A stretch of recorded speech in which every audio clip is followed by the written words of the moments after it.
Hello, future coders. Welcome to the Abdul Hadi AI World. We're starting an amazing journey today into Python basics, specially designed for young minds. Are you ready to unlock your creativity and start building with code? Let's dive right into the magic of Python. At Abdul Hadi AI World, we believe in making complex things simple and fun. Python is the perfect first step toward understanding the world of technology and AI. Why Python?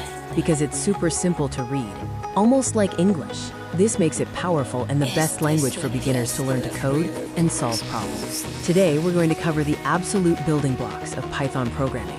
Get ready to learn some core concepts. Every great coding journey starts with a first line of code. But first, let's make sure we have everything set up. You can code Python easily online using sites like Replit or download the Python software on your computer. It's quick and simple to start typing your first program. The print function is how Python talks to you. We'll use it to make Python say the classic "Hello World" to the screen. Next up, we need to talk about how computers remember things. That's where variables and data types come in.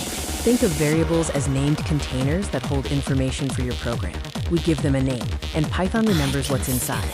We mostly deal with two basic types of data: numbers for counting and math, and strings for holding text like words and sentences. Coding isn't just about words, it's also about calculations. Python is a great calculator. Python can handle all the math you know: addition, subtraction, multiplication, and division.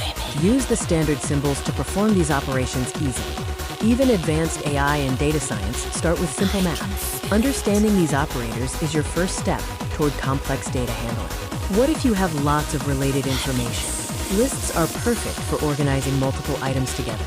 A list in Python is a collection of items surrounded by square brackets. You can put numbers, strings, or even other lists inside. Each item in a list has an index, starting from 0. We use this index inside the square brackets to grab specific items from our list. Great job, future coders. You've successfully completed the first part of your Python basics journey.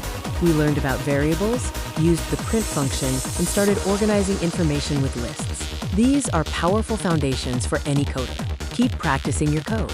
Don't forget to like this video, subscribe to Abdul Hadi AI World, and hit the notification bell for more coding adventures. See you in the next video.